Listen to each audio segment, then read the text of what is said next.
दोस्तों नमस्कार। दिल्ली वालों के लिए एक अच्छी खबर लेकर आई हूँ। खबर ये है कि जिस तरीके से दिल्ली वाले कुत्तों के आतंक से परेशान हैं, अभी एक वीडियो भी वायरल हुई जिसमें एक छोटे से बच्चे को कुत्तों ने चारों तरफ से घेर लिया।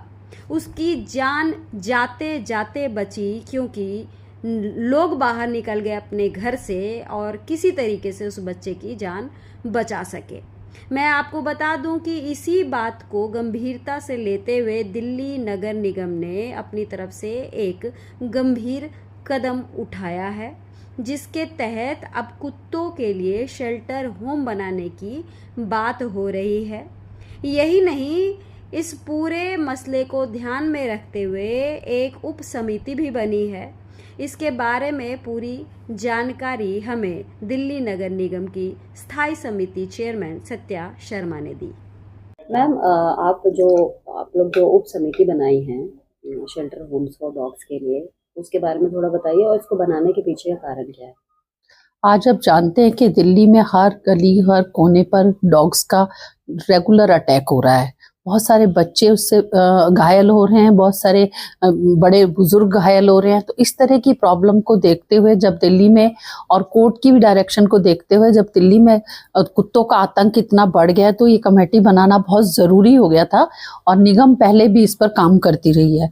तो शेल्टर होम से बनाने का ये है कि वहाँ पर आने वाला हर डॉग को अच्छे से उसका ध्यान रखा जाएगा, उसके फीड जो खाने का ध्यान रखा जाएगा, उसको नसबंदी उसकी की जाएगी।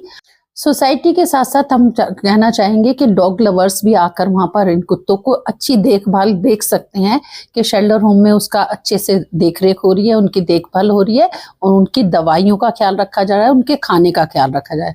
बहुत सारी एनजीओ भी हम लोगों से जुड़ेंगी आने वाले समय में, और हमें कई का आश्वासन भी मिला है कि वो डॉग्स के लिए बहुत कुछ करना चाहती हैं। तो एमसीडी की तरफ से और मेरी पूरी कमेटी की तरफ से हम यही आश्वासन देते हैं कि आने वाले समय में दिल्ली को डॉग से हम निजात दिलवाएंगे और उनके जो आतंक बढ़ रहा है उसको कंट्रोल किया जाएगा। मैम, नेता विपक्ष ने अपनी तरफ से आप लोगों के ऊपर आरोप लगाया है कि आपने जो उप समिति बनाई है उसमें सचिव पद पे आपने डायरेक्टर वेटरनरी को रखा है, लेकिन अभी पिछले 2 साल से वो डायरेक्टर वेटरनरी के पद पे कोई है ही नहीं। इसके लिए मुझे भी मालूम है कि डायरेक्टर वेटरनरी नहीं है, लेकिन वहाँ पर एडी जो उसका काम देख रहे हैं वो इस लुक आफ्टर में जो देख रहे हैं वो भी काम करेंगे। और आने वाले समय में हम डायरेक्टर वेटरनरी भी वहाँ पर लाएंगे, क्योंकि 2 साल पहले आम आदमी पार्टी की सरकार थी, उस समय तो वो इस मुद्दे पर नहीं बोले, लेकिन आज वो इस तरह के आरोप लगा रहे हैं। और हमारा पूरा फोकस रहेगा कि वहाँ पर डायरेक्टर वेटरनरी भी हो और वो इस कमेटी के माध्यम से दिल्ली को कुत्तों से निजात दिलवा सके। इस पूरे मामले पर अपनी प्रतिक्रिया देते हुए नेता विपक्ष ने भाजपा शासित निगम को घेरते हुए कहा कि कुत्तों से बचाव के लिए उप समिति तो तैयार कर ली गई है, लेकिन ये समिति चलेगी कैसे जब सचिव पद पर जिसे बिठाया है वो अधिकारी है ही नहीं। सुनिए क्या कह रहे हैं अंकुश नारंग। देखिए, कल ना एक बड़ा दर्दनाक एक मामला हुआ जिसके अंदर एक छोटे से बच्चे को कुत्ते ने काटा और मुंह के ऊपर काटा। उसको मुंह के ऊपर काफी निशान आए, साथ में उस बच्चे को 2 या 3 टाके भी लगे और मतलब बड़ा गंभीर तरीके से काटा।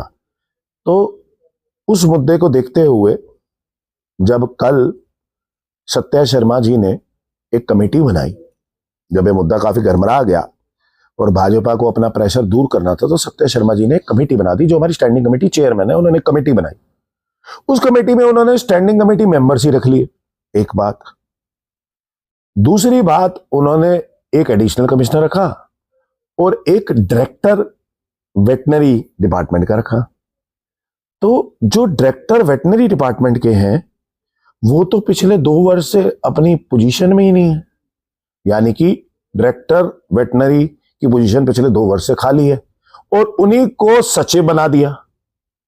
अगर वो कमेटी की मीटिंग होगी तो सचिव सबको बुलाएगा, सचिव की जिम्मेदारी होती है, सेक्रेटरी की जिम्मेदारी होती है। अब वो सचिव ही नहीं है 2 साल से पिछले पोजीशन पे, तो वो कैसे आएगा। तो सत्या शर्मा जी को ये तो पता होना चाहिए था, स्टैंडिंग कमेटी चेयरमैन है, कि कौन अपनी पोजीशन पे है और कौन अपनी पोजीशन पे नहीं है। ये उनको पता ही नहीं था।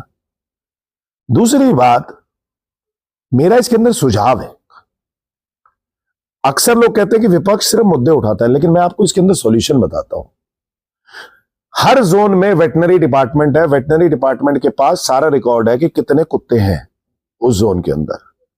अगर उस जोन से आप एक जो वहां के कुछ सदस्य हो उनको अपनी कमेटी में रख लें, तो वो सदस्य आके रिप्रेजेंट कर पाएंगे, हर एक जोन के सदस्य आके रिप्रेजेंट कर पाएंगे कि वहां पे कितने शेल्टर होम्स बनने चाहिए। क्योंकि भाजपा की 4 इंजन की सरकार है, यानी कि केंद्र, दिल्ली, एमसीडी और एलजी सारे इनके अब।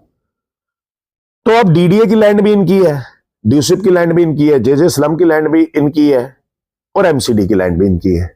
तो अब तो सारे लैंड ओनिंग अथॉरिटीज इनके पास, ये एजेंसीज इनके पास है।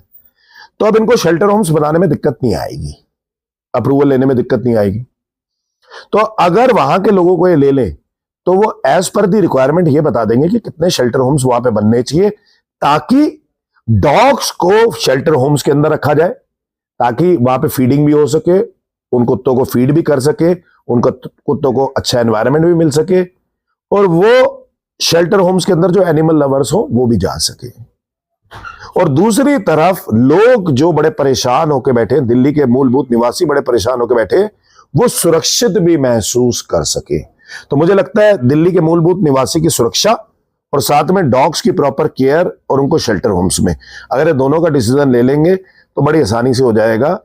सत्या शर्मा जी, राजा इकबाल सिंह जी, अगर आप ऑफिसर्स को बुला लें, साथ में हर एक जोन से वहां के कुछ सदस्यों को बुला लें या वहां के वेटनरी ऑफिसर्स को बुला लें, तो आपको काफी अच्छे से इसका ज्ञान मिल जाएगा और आपको पता चल जाएगा कि जोन में कितने शेल्टर होम्स की जरूरत है। उसके बेसिस पे अगर आप अपनी सरकार को रिक्वायरमेंट दे दें कि हमें यहाँ लैंड चाहिए, अगर एमसीडी की है तो आप यहीं से अप्रूवल ले सकते हैं, अगर डीडीए की है या फिर ड्यूसिप या जेजे स्लम की है तो आप दिल्ली सरकार से भी आप ले सकते हैं, केंद्र सरकार से भी आप अप्रूवल ले सकते हैं। तो आप अप्रूवल लेके तुरंत प्रभाव से बना दीजिए, ताकि दिल्ली की जनता को, जो सिर्फ आप वादे करते हो, रेखा गुप्ता ने वादा किया कि दिल्ली की जनता को डॉग से निजात मिल जाएगी, या आप लोग कहते हो, वो हो पाएगा। तो मेरा आपसे ही निवेदन है कि आप तुरंत प्रभाव से इसे लागू करा दें।